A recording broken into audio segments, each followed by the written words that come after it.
Hello friends, so this is the another vlog અને આ વ્લોગની શરૂઆત થાય છે કે જ્યાંથી મેં નેક્સ્ટ વ્લોગ છે એ અધૂરો રાખ્યો હતો. મતલબ અમે લોકો હવે જે નીકળી ગયા છીએ બેટ દ્વારકા જવા માટે.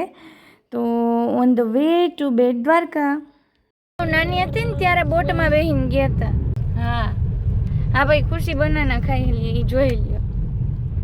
જોઈ લીધું, બતાવી દીધું. ખુશીને હવે કેમેરામાં ખબર પડવા માંડી છે, તો એને ખબર પડી જાય કેમેરો સ્ટાર્ટ છે. તો એ જે કરતી હોય એ બતાવવા માગતી હોય, એટલે એ પોતે બનાના ખાતી તો આમ વચ્ચે લઈ આવે કે જો હું બનાના ખાઉં છું, એ બતાવતું. અને આવી હતી ટાટા કેમિકલ્સ, એની ટાઉનશીપ, અને ત્યાંથી હજી આગળ હતું બેટ દ્વારકા. અને સ્પેસિફિકલી આ વખતે બોટની પણ જે સુદર્શન સેતુ પુલ હતો એ મેઇન એટ્રેક્શન હતું કે બેટ દ્વારકા સુધી પહોંચવાનું. તો બસ રસ્તામાં એન્જોય કરતાં કરતાં છે એ પુલ ઉપર પહોંચી ગયા. અને ત્યાં છે એ પાછો ફોટો સેશન, મતલબ બહુ વાઇડ છે, તો ફોટો સેશન માટે પછી અલગથી છે એ તમે ઊભી રાખીને લઈ શકો. અને બાકી પુલ તો બધાએ અત્યાર સુધીમાં આઈ થિંક જોઈ લીધો હશે, તો જબરદસ્ત છે જ. અને ત્યાંથી વ્યૂ મતલબ નીચે ઉતરી અને ત્યાંથી વ્યૂ પણ બહુ મસ્ત આવે છે.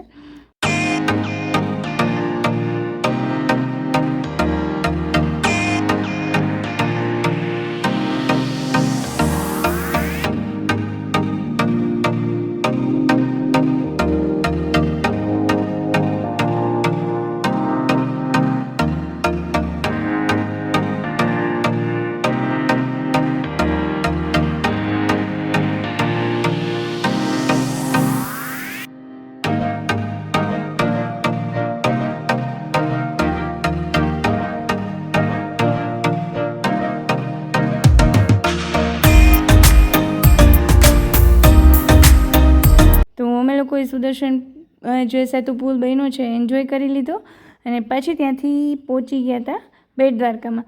અને બેટ દ્વારકા પહોંચતા આવી તો જેવું છે કે આપણે ત્યાં કાર છે પાર્ક કરી દેવાની અને ત્યાંથી ઓટોમાં બેસી અને પછી જવાનું છે. અને સરસ રીતે દર્શન કરી લીધા અને દર્શન કરી અને રિટર્ન થતા તો ત્યાં એક મોટો બધો ફૂડ મોલ હતો. તો ત્યાં અમે છે એ ફૂડ મોલ આગળ છે લસ્સી પીધી અને થોડુંક ચટર-પટર કર્યું, ખુશીને જમાડ્યું. અને બહુ બેટ દ્વારકામાં છે એ સરસ શાંતિથી દર્શન થઈ ગયા. ભીડ છે એ જરાય બિલકુલ નહોતી, તો શાંતિથી દર્શન થઈ ગયા. થોડી ઘણી શોપિંગ થઈ ગઈ, મટકી ને એવું બધું લીધું હતું, કેમ કે જન્માષ્ટમી ઉપર મટકી ફોડ કરવો હતો એટલા માટે. મતલબ પ્લાસ્ટિકની હતી એઝ અ ડેકોરેટિવ, તો એ લઈ લીધું. અને પછી બેટ દ્વારકાથી અમે લોકો નીકળી ગયા હતા ગોપી તળાવ જોવા.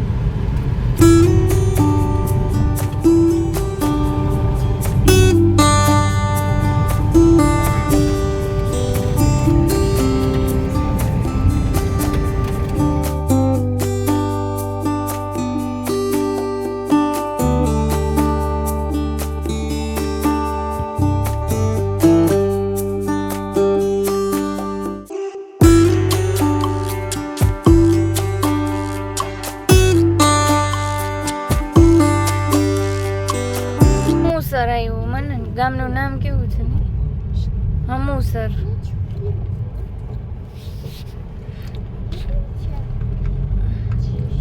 જો બધી ફોર વ્હીલ, આ બધા પર્યટકો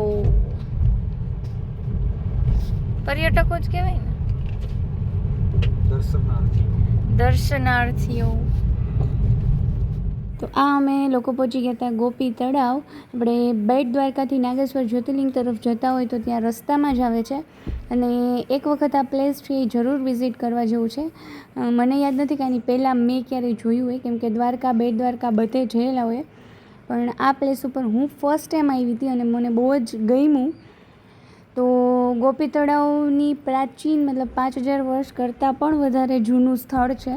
અને એઝ ઇટ ઇઝ રાખ્યું છે, એમાં કાંઈ જ રિનોવેશન કે મતલબ કાંઈ અપડેટ નથી કર્યું. એક વસ્તુ એ મને ગમી. અને અહીંયા એવું કહેવાય છે કે જ્યારે કૃષ્ણ ભગવાનને ગોપીઓ મળવા આવી હતી વૃંદાવનથી અહીંયા મથુરા, તો આ સ્થળ ઉપર છે ત્યાં રાસ કર્યો હતો. અને પછી ત્યાં છે ત્યાં ને ત્યાં જ ગોપીઓ છે એ બધી વિલીન થઈ ગઈ હતી જમીનમાં જ. એટલે ત્યાંની જે માટી મળે છે એને પણ ગોપી ચંદન કહેવાય છે. તો આ સ્ટોરી છે એ મને ત્યાં ગયા પછી જ ખબર પડી. તો અને ત્યાં મહાપ્રભુજીની બેઠક પણ છે, તો ત્યાં પણ છે એ દર્શન તો બંધ હતા, પણ ત્યાં પણ અમે મુલાકાત કરી.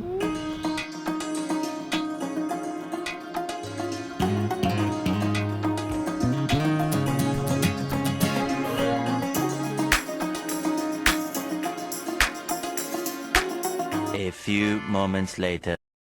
તો 10 જ મિનિટનો રસ્તો હતો અને અમે લોકો ત્યાંથી પહોંચી ગયા નાગેશ્વર જ્યોતિર્લિંગ મંદિર. અને ત્યાં પહોંચ્યા તો ત્યાં બી ટ્રાફિક વધારે હતો, કેમ કે બટ ઓબ્વિયસ છે ફેસ્ટિવલ સિઝન હતી તો ટ્રાફિક તો રહેવાનો. તો બહાર લાઈન જોઈ અને ખુશીબેન છે એ વધારે પડતા થોડાક મતલબ એ થાકી ગઈ હતી હવે. તો પછી હું એને લઈને કારમાં બેસી ગઈ હતી. મમ્મી અને મનન છે એ દર્શન કરવા ગયા હતા, કેમ કે ત્યાં બહુ જ લાંબી લાઈન હતી. And look at the traffic, મતલબ ગાડીઓ જેટલી હતી ને કે ગાડીઓ જોઈને જ અંદાજ આવી જાય કે કેટલો ટ્રાફિક હશે. તો પછી એને તેડીને હું પણ થોડીક થાકી ગઈ હતી, એટલે અમે બેએ કારમાં બેસવાનું ડિસાઈડ કર્યું અને પછી અમે ત્યાંથી સીધા નીકળી ગયા માણાવદર આવવા માટે, કેમ કે હવે ખુશીની કેપેસિટી પૂરી થઈ ગઈ હતી અને અમે પણ મોર્નિંગના નીકળ્યા હતા. આમ તો બહુ વધારે પ્લેસીસ નહોતા લીધા, બટ ટ્રાફિક હોય બધે એટલે એના હિસાબે છે એ થોડોક થાક લાગે, પ્લસમાં ગરમી હતી. અને સૌથી વધારે મજા જો મને આવી હોય તો આ જે રસ્તાનો જે વ્યૂ છે એ જોવાનો. ખુશી મારા ખોળામાં જ બેઠી હોય પણ તોય મને આમ આગળ બેસવાની એટલી મજા આવતી હતી, કેમ કે બસ મારા વ્યૂ એન્જોય કર્યો હતો. કેમ કે ઘણા ટાઈમે આવી રીતે ફ્રેશ થવા માટે છે એ બહાર નીકળ્યા હતા, તો આ ડ્રાઈવ એન્જોય કરવા માટે હું સ્પેશિયલી આગળ બેઠી હતી. અને અમારી ટ્રીપ શોર્ટ હતી પણ બહુ એન્જોયેબલ ને બહુ મેમોરેબલ હતી.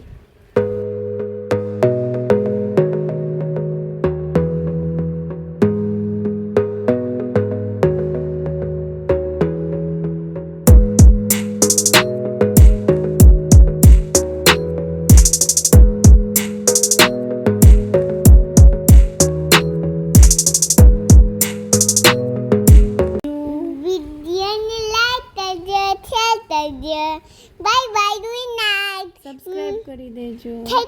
તલી દેજો. સબસ્ક્રાઇબ બોલાય. સબસ્ક્રાઇબ બોલાય. એમની સબસ્ક્રાઇબ. સબસ્ક્રાઇબ.